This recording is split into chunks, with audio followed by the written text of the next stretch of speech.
Hey everyone, my name's Bo and welcome to my third video on my YouTube channel Cryptocurrency Australia. So in this video we're going to be covering an introduction to exchanges, in particular good exchanges in Australia, how to go about creating an account and how you can actually start buying cryptocurrency for the first time. So just before we kick off and actually get into the different exchanges and what we can use in Australia, what actually is an exchange? So an exchange is basically an online marketplace where shares or cryptocurrencies are bought and sold. So the cryptocurrency exchanges are basically directly analogous to the stock market and the way the stock market works. The difference with cryptocurrencies is instead of having to go through a broker, you can basically do it yourself, and I know there are different websites that you can trade stocks yourself, but cryptocurrencies is essentially completely in the hands of the user, of the people who want to actually trade. Now the value of each particular coin is determined on basic supply and demand principles. Okay, now demand is driven by speculation, by hype, and other external factors as well as internal factors. You'll find the further you get into cryptocurrencies, a little bit of news on Bitcoin or a little bit of news on Ethereum, whether it's positive or negative, has a huge impact on the cryptocurrencies in general, on all altcoins. So that's one thing to be aware of at the very start. Now, what are some different exchanges? Now we'll cover each of these exchanges in just a moment. But there are many different exchanges to use. You don't just need to use exchanges in Australia. In fact, there's plenty of other exchanges based in the US which you can use, and we'll go over those. There are several popular exchanges in Australia. The most popular are CoinSpot, Independent Reserve, and CoinJar. Now, all exchanges have differing pros and cons, but I'll talk in particular about CoinSpot and Independent Reserve, both of which I have used. My favourite is CoinSpot, but I've used both, and we'll talk about those in just a sec. Now, before we actually go to those websites and look at actually how to start, some initial requirements to get started are we need to obviously make an account using an email address.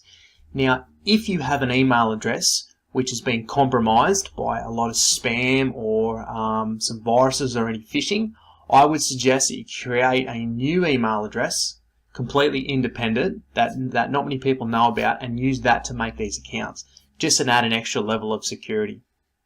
We'll go through verifying your identity and the requirements to actually upload maybe a copy of a passport or a license or a utility bill. We'll go through setting up your account using two-factor authentication and how vitally important it is to do this for your own security.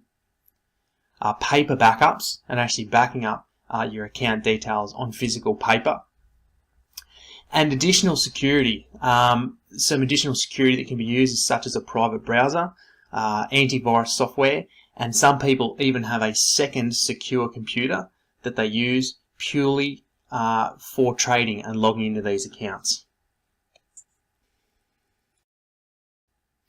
Okay guys, so we've just gone to coinspot.com.au, which is the Australian exchange that I mentioned earlier, and we'll just have a quick look at the website and run over a few things. So this is the main page here. So here it's showing some popular currencies that are traded, which is Bitcoin, Dash, Ethereum, and Litecoin. So we're just going to go on to view all coins.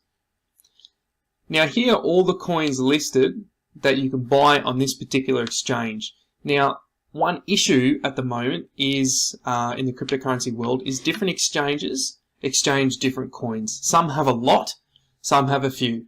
So this is one problem at the moment. However, CoinSpot has quite a few different coins. It has all the popular coins, and they're adding new coins all the time. So if we look here at the moment, you'll see just some really popular ones. So Bitcoin obviously being the most popular. The buy rate is the current price to buy one of that coin at the current market rate in Australian dollars. That's why I like this site so much, is because everything is in Australian dollars, which is very easy for us to understand the value of that rather than trading in Bitcoin or Ethereum.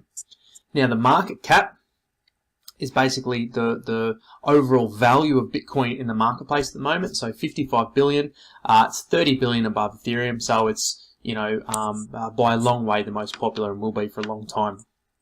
Now the change in 24 hours is essentially how much the price has fluctuated in the last 24 hours from the point in time that you clicked on this website. So right now, Bitcoin has dropped 4.5% in the last 24 hours, whereas Litecoin has gone up by 1.48% in the last 24 hours. So it's also another really good indication on which currencies are doing well and which ones might be good to look out for. So here we have Ant shares, has gone up by 0.27%. Steam's another very popular currency. Sia coin, Doge. So you can see there's a lot of different coins here that you can buy from coinspot.com. So let's actually look at creating an account and how we can actually get started now. So if we just go up here to register, we'll put in an email. Cryptosaustralia@gmail.com. Okay, so create a password. Obviously be careful with your password, make it as complicated as you can, but you definitely don't want to forget it. So let's create a password, retype the password, referred by, so obviously you can put in a referral. I'm not a robot. Create account. Okay, so the first thing you need to do, you don't need to do it, you can trade without doing this, but I recommend above all else is to enable two-factor authentication. It is just imperative. It's just an extra layer of security that is just so important that you have. So first of all, let's click on this enable 2FA. Okay, and then enable two-factor authentication. So the next step you need to do is you need to go to the App Store on whatever device you have, and you need to download the Google Authenticator app. It looks a little something like this. I'll show you on my iPhone. You can see the Authenticator there, down the bottom. So you download that app, and then you scan this QR code, and what that'll do is that'll actually bring up a 6-digit constantly changing code that you need to put in every time you log in. So if your account gets hacked, no one can log in without that authenticator on your phone. So you holding your phone, you carry the key. You carry the master lock. That's why it's so important, because it protects you if your email or your account gets hacked. Okay, so after you've downloaded the Authenticator app and you've synced it to that QR code, the next thing I recommend you do before you progress to the next step is print this page to a paper copy or a PDF so you have a copy of that QR code somewhere. The reason is if you lose your phone or it gets damaged and you need to resync the authenticator with this account, you've got a copy of that QR code that you can resync it. If you don't, it's going to be a real pain in the neck. You'll have to contact CoinSpot and get them to essentially reset your account or help you get back in because you won't have the authenticator. So print this page, print it to either a PDF and hide it somewhere on your computer, or put it on an account with password protected, or do what I did and print it to paper and store it somewhere safe, okay? So after you've done that, you put in your token down here, you hit submit, and then you've enabled 2FA on your account. Okay guys, so the next thing you need to do to get started is you need to verify your identity. Now don't be afraid of this. When I first did it, I kept thinking, is this a scam? Is this a phishing email? Are they trying to, not a phishing email, a phishing site, are they trying to steal my identity? Don't be worried. It's actually under Australian law. They need to verify your account before you're actually allowed to start trading. So it's actually in Australian law, and that's why they do it. So the first step is verifying your email. It's pretty straightforward. Everyone knows how to do that. Step number 2 is verifying your email. Your mobile phone. So put in your number. They'll send you a token. Put in the code. Verify the token. Third thing, this is an optional one. You can put in your Facebook profile. That allows CoinSpot staff to go and actually check your account and make sure it's legitimate. Fourth thing is your license. So scan your license or take a photo of it. That's what I did on my phone, took a photo and emailed it to myself. Step number 5 is a verification photo. This one's a little bit weird. You do feel like a bit of a dope doing this, but I had to do it, and don't worry, it's it's perfectly legitimate. Just do it exactly as this guy did. I had to try a couple of times because the photos I did didn't have the actual writing very clear, so make sure the writing's nice and clear. Just do it exactly like this guy here as well. And step number 6 is a utility bill. So gas, power, water, whatever, as long as it shows your name, your address, and the fact that it's a registered account, that should be fine. Now, do note that a lot of these, they only take a JPEG or a PNG, so you'll probably need to screenshot a picture of your bill rather than actually uploading the PDF, which is a bit frustrating. I don't know why they do that, but it's a requirement nonetheless. Okay guys, so once you've uploaded all your verification documents, allow a couple of days, because there are actually physical human beings that actually do the verification on your account. The support staff are very good. I've contacted them before and they're always gotten back to me within a day or two. So usually allow about a day or two before you get verified. Now once that verification's been done, if you come over here to your dashboard, you will be authorized to deposit money. Now CoinSpot at the moment only allows Poly payments, which is like a secure transfer system that you log into your bank through another window and you're able to transfer cash directly from your bank into CoinSpot. It's really quick, it's instantaneous. In fact, you don't have to wait, unlike BPay, you don't have to wait a day or two. They don't do credit cards at the moment, but hopefully that'll be coming soon. So put some money in here and you can start to buy. So if you come over here to buy and view all coins, you can literally start to buy any of these coins as you wish. Now, just a note, and we will get into this in later videos, but just to try and keep this video short, you don't have to buy a whole coin. Okay, so most of the coins are technically infinitely dividable. So you can buy $5 a Bitcoin, you can buy $1 a Bitcoin, you can buy half a Litecoin. So don't be phased by the buy rate. That's just for one whole coin. But as I said, technically they're infinitely dividable. But what you'll find is the more you divide it, the small transaction fees will end up being more expensive than the coin, than how much you're buying itself. So it has to be worth it. Okay, so you've just bought some cryptocurrency. You've just bought X amount for X amount of dollars, whatever you were comfortable with. What happens next and where does it go? So at the top right here, you're going to see a little button here, a link that says wallets. So we'll click on that. Now here is where the amount of coins you bought for whatever you paid for will be deposited. Now the wallet is almost like a unique digital repository for that particular currency. Think of this almost like a bank. It's almost like a bank, and these are different currencies, say euros or American dollars or Japanese yen or whatever. Okay, so this is where they'll come. Now be patient, sometimes it takes 5 or 10 minutes, but they will most definitely show up here. Okay, so the balance column first is the quantity that you bought.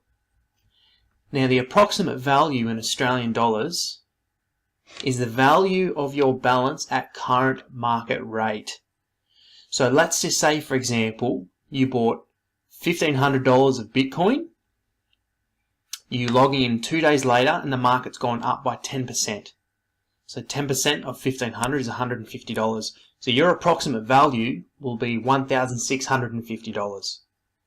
So if you've got a bunch of different coins here, at any given day you can log in and your balance or your total balance will be representative of how the market's gone. So if the market's gone down, your balance is going to be less. If the market's gone up, your balance is going to be higher. A good way to see a summary is on your dashboard. So if you get a dashboard, it'll tell you the total value of your wallet. Okay. Now, a lot of people don't like keeping their currencies on exchanges because there are some exchanges that have actually been hacked in the past and money has been stolen. I personally do keep currency on CoinSpot. Not a huge amount, but I do keep some amount. I trust them, but it's all about what you're comfortable with and how much you have on here. If I had a lot of money on here, I certainly would be transferring it off. but in my mind, what I have on here, I'm comfortable to keep on here. Okay, so a good way to see a breakdown summary of what you paid for these currencies at any given time, which does get difficult over as you buy more and more and sell over the weeks and the months, is you come over here to account and you go to order history. So under order history will be a breakdown of the time and the date you bought, the type of currency that you bought, the market value, the amount you bought, the price per coin, and the fees you paid. So I personally manage my own spreadsheet where I copy and paste this data and then I manipulate it, which is a good way to make it a little bit more usable, but you'll always see a breakdown here. Okay guys, so in later episodes we're going to get more into the online wallets and how to actually transfer coins in and out, but that's for a later episode. What are some things to think about, to look for, and to keep on top of when you're buying cryptocurrencies? So look for trends in the market, okay? So I'll put a link in the description to all these websites, but always have CoinMarketCap open as well. And there's other websites as well, such as Poloniex and Bittrex, where you can actually look at the current trading volumes of the cryptocurrencies, and we will cover that in detail in later videos. Research the companies behind these coins. Imagine the coins are like shares, okay? So you're buying shares in a company. The difference is these coins one day you'll be able to use to actually purchase things. Okay, so try and imagine the coins are shares to psychologically put in your own mind that you're buying a part in the company. So you need to believe in what the company's doing. It has to be a real company and they have to be solving a problem. Fight off FOMO, fear of missing out. If you're seeing lots of green in those percentage changes in the last 24 hours, maybe it's not a good time to buy. If something's just gone up 20% in the last 24 hours, at some point it's going to dip. Whenever there's a steep rise, there's always a dip. So just keep your eye on the market, okay? And have a price in your head that you're comfortable with to buy in. Only invest what you can afford to lose. This is so important. Have a set amount of money aside that you know, put in your head and make sure that you know if you lose that money, it's not going to affect your finances. It's not going to impinge on you paying a bill. It's not going to stop you from eating. Okay, that is so important because if the market dips, you'll be much better prepared to deal with some minor losses while the market goes down. Start small. You know, start with $10, start with $50, start with $100. Whatever is small to you with your current budget, just start small until you start to learn and you get a feel for the market. You only lose money if you sell. Okay, now I started in this game a few months ago. I started just as the market was going up. I bought a lot of coins too high. I learned that lesson. And if I had sold them recently, I would have lost a ton of money. But I haven't. I've kept them, and now the market's on the rise. You only lose money if you sell them at a loss. If you hold them, the market will eventually recover, and you will return to being in a positive position. Join Facebook groups and study. Read the white papers, get involved in these groups, get involved in the conversations, because that's where you're going to learn a lot of what you need to know to be a successful investor. So look guys, thanks for taking the time to watch this video. I have a lot more coming. I'm sorry I didn't cover everything in detail, but in later videos we'll cover more exchanges, we'll cover trends and what to look for in the market and good times to buy. So thanks everyone, have a great rest of the day and I'll see you next time.